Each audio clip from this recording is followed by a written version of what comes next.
Hello students, myself Dr. Swati Bala. This is the second part of my previous video. Today I will discuss about types of abortion and its management. First of all, threatened abortion. Definition: it is a clinical entity where the process of miscarriage has started but has not progressed to a state from which recovery is impossible. तो ये एक process जो है miscarriage का वो start हो चुका है पर अभी तक वो उस स्टेज तक प्रोग्रेस नहीं किया है जहाँ से जो रिकवरी है वो पॉसिबल ना हो। इसके क्लिनिकल फीचर्स और पेशेंट में क्या मिलेंगे? तो पहला फीचर होगा ब्लीडिंग पर वेजाइना, यूजुअली स्लाइट हो सकती है, ब्राउनिश इन कलर हो सकती है या फिर ब्राइट रेड इन कलर हो सकती है। The bleeding usually stop spontaneously, मतलब पेशेंट को जो है कभी कभी जो है स्पॉटिंग मिलेगी। सेकेंड फीचर क्या मिलेगा? पेन, यूजुअली पेनलेस ही रहती है, माइल्ड बैकएक हो सकती है या फिर dull pain in the lower abdomen. Pain appears usually following haemorrhage, जैसे कि डायग्राम है इसमें क्या है, प्लेसेंटा और उसके कोरियोनिक जो बिलाई है वो पूरी तरह से अभी डेसिडुआ के साथ ही अटैच हैं। तो यहाँ से क्या हो रहा है, स्मॉल अमाउंट ऑफ हेमरेज हो रहा है जो स्लाइट ब्लीडिंग के रूप में कहाँ आ रहा है, वेजाइना से पर वेजाइनली हमें दिख रहा है। अगर पेल्विक एग्जामिनेशन करेंगे तो उसमें क्या क्या मिल सकता है? पहला है स्पेकुलम एग्जामिनेशन। पर स्पेकुलम एग्जामिनेशन करेंगे तो ब्लीडिंग अगर होगी तो escapes through the external loss हमें दिखेगी। डिजिटल एग्जामिनेशन या फिर पीवी एग्जामिनेशन जिसे हम कहते हैं, तो उसमें क्या मिलेगा कि जो एक्सटर्नल लॉस है वो क्या है, क्लोज है। अभी यूट्रस का साइज क्या है, कॉरस्पॉन्ड कर रहा है जितना पीरियड ऑफ एमेनोरिया है पेशेंट में। यूट्रस फील सॉफ्ट, अभी कोई कॉन्ट्रैक्शन जो है स्टार्ट नहीं हुई है। इन्वेस्टिगेशन क्या करा सकते हैं? तो सबसे पहले हम यूएसजी और उसमें भी टीवीएस करवाएंगे, trans vaginal sonography through vagina जो सोनोग्राफी होती है उसे कहते हैं। तो इसमें क्या मिलेगा? वेल फॉर्म जेस्टेशनल सैक मिलेगा जो कि इंडिकेट करेगा हेल्दी फीटस को। जेस्टेशनल सैक जो है पूरी तरह से नॉर्मल है अभी। फीटल कार्डिक मोशन जो है इसमें प्रेजेंट मिलेंगे, फीटल हार्ट बीट भी इसमें प्रेजेंट मिलेगी। इसके बाद सीरम प्रोजेस्टेरोन का लेवल अगर चेक करवाएंगे तो उसका लेवल जो है 25 नैनोग्राम पर ml से अगर ऊपर है जहाँ फिर उतना है तो वो इंडिकेट करेगा कि ये हेल्दी प्रेगनेंसी है। ट्रीटमेंट क्या दे सकते हैं? तो बेड रेस्ट देंगे पेशेंट को जब तक कि ब्लीडिंग स्टॉप ना हो जाए। कोई अगर पेन है तो उसके लिए रिलीफ ऑफ पेन के लिए कोई ड्रग दे सकते हैं। सिडेशन, ताकि अगर उससे कोई एंजाइटी है तो उसे जो है सिडेटिव्स दे सकते हैं। अब एडवाइस क्या करेंगे डिस्चार्ज में? तो हम पेशेंट से बोलेंगे कि limit her activities for 2 weeks. 2 weeks के लिए उसे जो है स्ट्रिक्टली बेड रेस्ट करना है, avoid coitus, repeat sonography after 2 to 3 weeks. 2 से 3 हफ्ते के बाद उसे फिर से एक अल्ट्रासाउंड करवाना है ताकि पता चले कि फीटस की अभी जो कंडीशन है वो क्या है। प्रोग्नोसिस क्या है? अनप्रिडिक्टेबल। प्रोग्नोसिस कुछ भी हो सकता है, ये ब्लीडिंग कंटिन्यू भी हो सकती है और ये स्टॉप भी हो सकती है। अब इसके बाद सेकंड जो है इन्वेटिएबल मिसकैरेज या फिर इन्वेटिएबल एबॉर्शन। इसकी डेफिनेशन है, it is the clinical type of abortion where the changes have progress to a state from where continuation of pregnancy is impossible हो रही है। तो ये क्लिनिकल टाइप है एबॉर्शन की, यहाँ पे चेंजेस उस स्टेज तक पहुंच चुके हैं यहाँ से प्रेगनेंसी को अब कंटिन्यू करना इम्पॉसिबल है। तो इसके क्लिनिकल फीचर जो पेशेंट में मिलेंगे वो क्या होंगे? तो इसमें क्या होगा? सीवियर ब्लीडिंग होगी वेजाइना से, aggravation of pain in lower abdomen which में भी कोल्की इन नेचर, चुभने जैसी दर्द जो है पेट में होगी, सीवियर कॉन्ट्रैक्शन होंगी उसमें। तो इंटरनल अगर एग्जामिनेशन करेंगे जिसको हम पीवी एग्जामिनेशन कहते हैं, तो उसमें क्या मिलेगा? जो एक्सटर्नल लॉस है वो डायलेट हो चुकी है। अगर ये एबॉर्शन जो है सेकेंड ट्राइमेस्टर का हो तो उसमें क्या मिलेगा? रप्चर ऑफ मेम्ब्रेन, क्योंकि सेकंड ट्राइमेस्टर में प्लेसेंटा भी वेल फॉर्म्ड हो चुका होता है। तो जैसे कि डायग्राम है तो उसमें ये दिख रहा है कि क्या हो चुका है, प्लेसेंटा पूरी तरह से सेपरेट हो चुका है यहाँ से, विद कोरियोनिक विलाई जो है वो एक्सपेल हो रहा है। तो इसमें एक्सटर्नल लॉस जो है वो भी क्या हो चुकी है? ओपन हो चुकी है।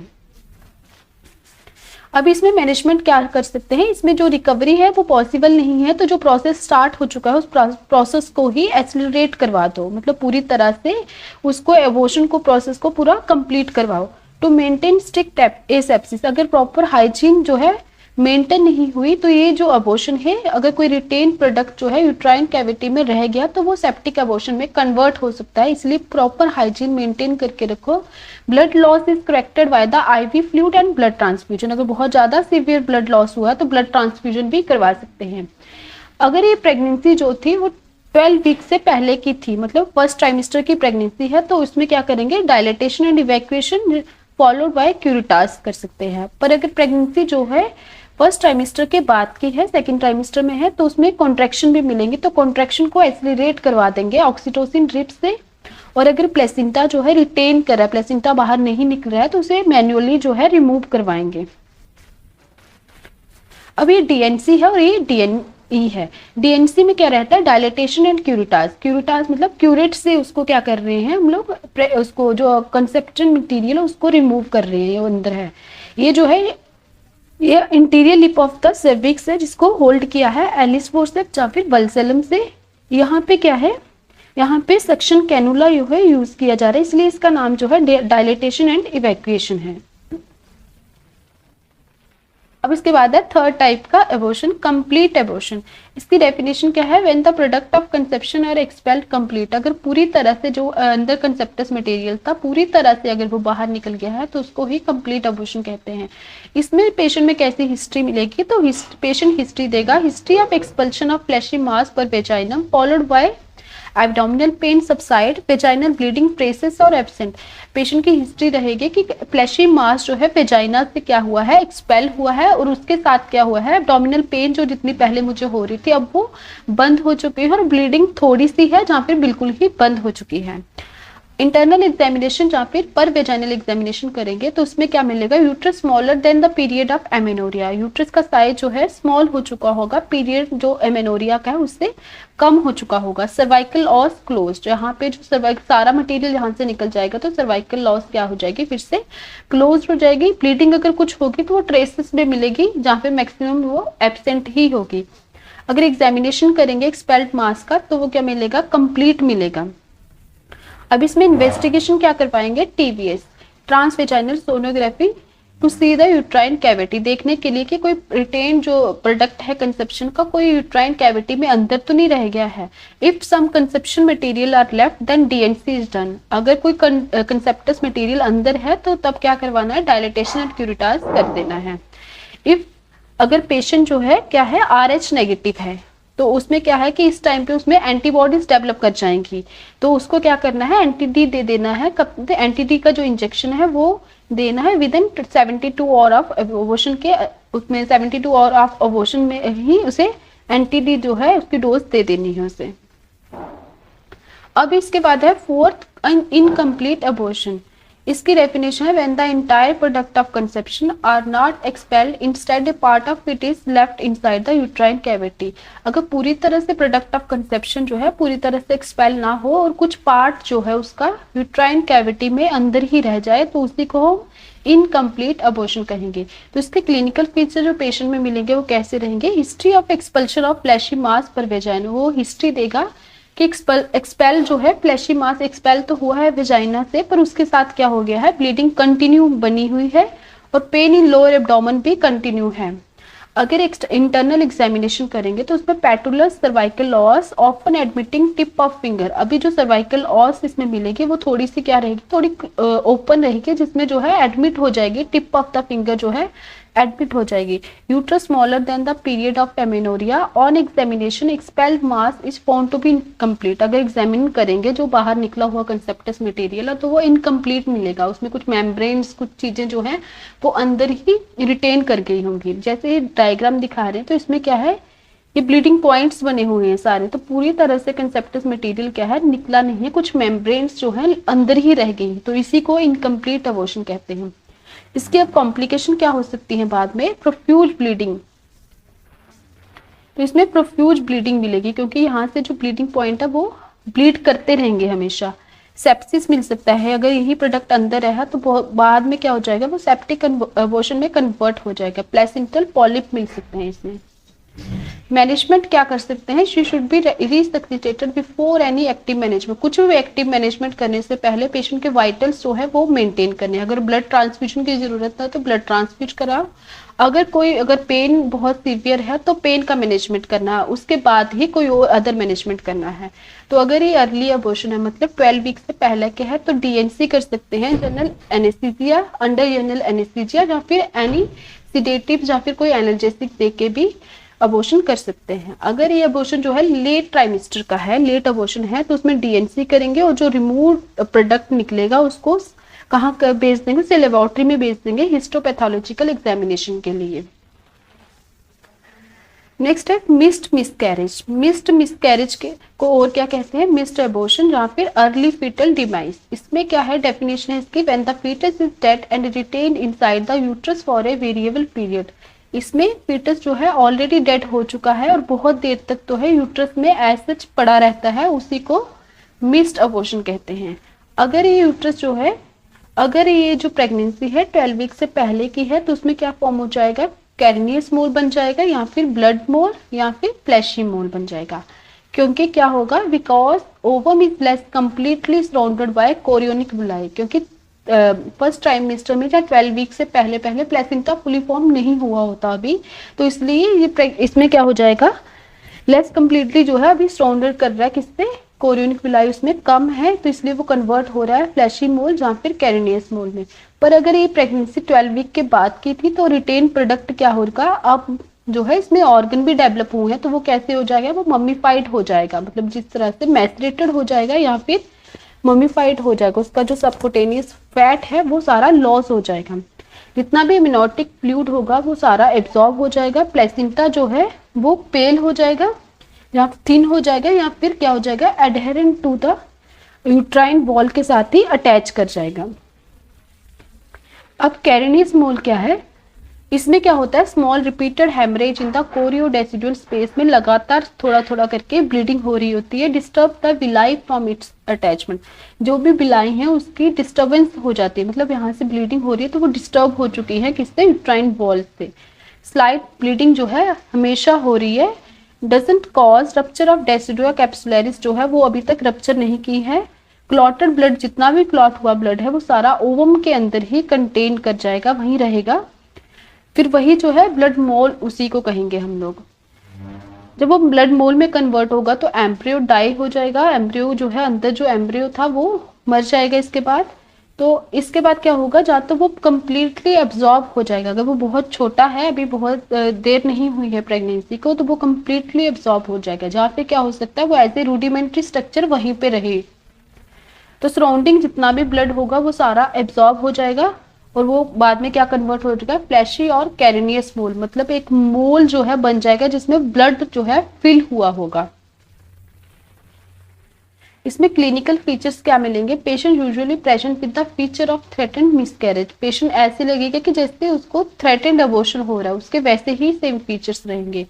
तो इसमें ब्राउनिश वेजाइनल डिस्चार्ज मिलेगा, प्रेगनेंसी के जितने सिम्टम होंगे वो सारे सबसाइड हो जाएंगे, रिट्रोग्रेशन मतलब जो ब्रेस्ट चेंजेस प्रेगनेंसी में हुई होंगी अब वो नॉर्मल हो जाएंगी, यूट्रस का साइज जो है स्मॉल हो जाएगा, फीटल हार्ट साउंड एब्सेंट हो जाएगी, सर्विक्स फील फर्म होगी।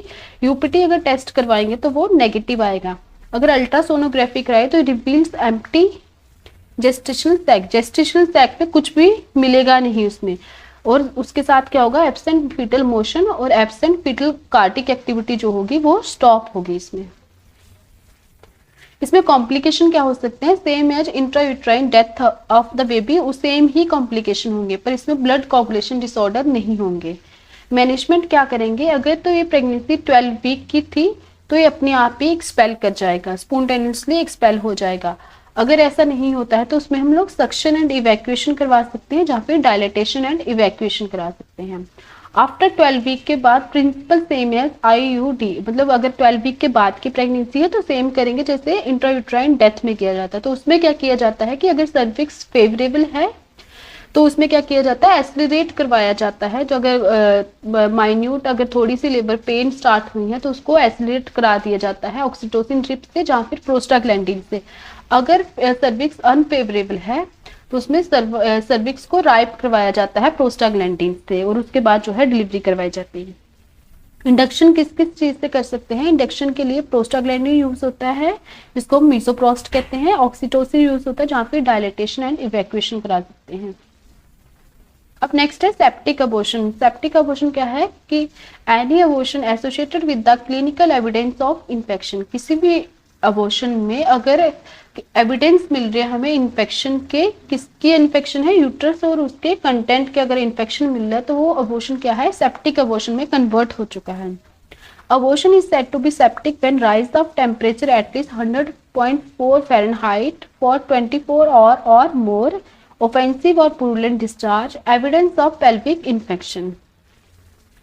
इसमें क्लिनिकल फीचर्स कैसे मिलेंगे, तो ये डिपेंड करेगा कि कितनी कौन सी ग्रेड का इन्फेक्शन है और कहाँ तक पहुंच चुका है, एक्सटेंट ऑफ इन्फेक्शन पे ही डिपेंड करेगा। तो पहला फीचर मिलेगा पायरेक्सिया, फीवर होगा पेशेंट को associated with the chills and rigors, क्योंकि इन्फेक्शन है इसलिए उसको क्या आएगा, फीवर आएगा, pain in abdomen and rising of pulse. अगर इंटरनल एग्जामिनेशन करेंगे तो उसमें ऑफेंसिव पुरुलेंट डिस्चार्ज, बहुत जो है बैड स्मेल वाला डिस्चार्ज होगा, यूट्रस टेंडर मिलेगा, बहुत ज्यादा सीवियर पेन होगी यूट्रस में, पेटुलस और boggy feel of uterus, uterus जो है बहुत बॉगी सा फील होगा, क्योंकि उसमें क्या हो रहा है, थोड़ा सा इन्फ्लामेशन हुआ है और जो पाउच ऑफ डगल्स है वहां पे भी फ्लूइड का कलेक्शन स्टार्ट हो चुका है। अब इसमें क्लिनिकल ग्रेडिंग करेंगे, कैसे करेंगे, पहला जो ग्रेड 1 है, अगर इन्फेक्शन जो है सिर्फ अभी यूट्रस तक ही है तो ग्रेड 1 की इन्फेक्शन है। अगर इन्फेक्शन जो है यूट्रस के बाद कहाँ चली गई, पैरामीट्री में चली गई, ट्यूब्स में चली गई, या फिर ओवरीज में चली गई, या फिर पेल्विक पेरिटोनियम में चली गई, तो वो ग्रेड 2 की इन्फेक्शन है। ग्रेड 3 में अगर जनरलाइज्ड पेरिटोनाइटिस, पूरी पेरिटोनियम में इस पे इन्वॉल्व हो चुकी है, एंडोटॉक्सिक शॉक है पेशेंट को, जॉन्डिस हो रहा है या फिर एक्यूट रीनल फेलियर है, तो ये क्या है, ग्रेड 3 की इन्फेक्शन है। अब इसमें इन्वेस्टिगेशन क्या करवाएंगे, तो सर्वाइकल और हाई वेजाइनल स्वैब, जिसको HPS कहते हैं, to rule out the causative organism, कौन सा ऑर्गेनिज्म इन्वॉल्व है उसे रूल आउट करने के लिए और उसी के अकॉर्डिंग कोई एंटीबायोटिक जो है सजेस्ट करने के लिए। ब्लड इन्वेस्टिगेशन करवा सकते हैं, यूरिन का एनालिसिस करवाएंगे, इसमें routine and microscopic culture and sensitivity दोनों करवाएंगे, USG करवाएंगे। अगर कॉम्प्लिकेशन क्या आएंगे, अगर इमीडिएट जो कॉम्प्लिकेशन वो क्या हो सकती है, हेमरेज हो सकता है, इंजरी हो सकती है, जनरलाइज्ड पेरिटोनाइटिस हो सकता है, एंडोटॉक्सिक शॉक हो सकता है, या फिर एक्यूट रीनल फेलियर हो सकता है। रिमोट मतलब बाद में क्या क्या सिम्टम मिल सकते हैं, तो बाद में क्या मिलेगा, क्रोनिक पेल्विक पेन हो सकती है, डिस्पैरिनिया पेनफुल कॉइटस हो सकता है, एक्टोपिक प्रेगनेंसी हो सकती है, सेकेंडरी इनफर्टिलिटी और पेशेंट में इमोशनल डिप्रेशन भी हो सकता है। मैनेजमेंट कैसे करेंगे, टू कंट्रोल सेप्सिस, पहले जो इन्फेक्शन का सोर्स है उसे कंट्रोल करना है, to remove the source of infection, जहां से इन्फेक्शन हो रही है उस सोर्स को वहां से रिमूव करना है, to give supportive therapy and bring back to normal, to assess the response of patient, patient का रिस्पॉन्स देखना कि जो मेडिसिन हम लोग दे रहे हैं उसके लिए उसका क्या रिस्पॉन्स है। अब मैनेज जो है ग्रेड के अकॉर्डिंग ही उसे मैनेज भी करेंगे। ग्रेड 1 में एंटीबायोटिक्स देंगे, anti gas gangrene serum, anti tetanus serum, analgesic, blood transfusion, evacuation of uterus. Grade 2 में antibiotics, anti gas gangrene serum, anti tetanus serum, analgesic, blood transfusion करवा सकते हैं अगर सीवियर ब्लीडिंग है। सर्जरी में क्या क्या आएगा, इवैक्यूएशन ऑफ यूट्रस या फिर पोस्ट कॉल्पेक्टमी। पोस्ट कॉल्पोटमी क्या होता है कि जो पाउच ऑफ डगल्स में फ्लूइड इकट्ठा हुआ है वहां से वो फ्लूइड को एस्पिरेट करने को ही पोस्ट कॉल्पोटमी कहते हैं। अब ग्रेड 3 में क्या कर सकते हैं, एंटीबायोटिक देंगे, सपोर्टिव थेरेपी देंगे। अगर पेरिटोनाइटिस हो चुकी है, जब फ्लूइड जो है पेरिटोनियम में कलेक्ट हो रहा है तो गैस्ट्रिक सेक्शन कर सकते हैं, IV इन्फ्यूजन दे सकते हैं, मैनेजमेंट कर सकते हैं एंडोटॉक्सिक शॉक का, एक्यूट रीनल फेलियर अगर कोई प्रेजेंट है तो। लेप्रोटमी मतलब कि टू ओपन द एब्डोमेन। अब इसके बाद है रिकरेंट मिसकैरेज या फिर रिकरेंट एबॉर्शन। तो इसमें क्या, इसकी क्या डेफिनेशन है, सीक्वेंस ऑफ 3 और more consecutive spontaneous abortion before 20 week of pregnancy. 3 या फिर उससे ज्यादा जो है लगातार एबॉर्शन हो रहे हैं और वो भी spontaneous before 20 week of pregnancy, तो वो किस कैटेगरी में आएंगे, रिकरेंट एबॉर्शन में आएंगे।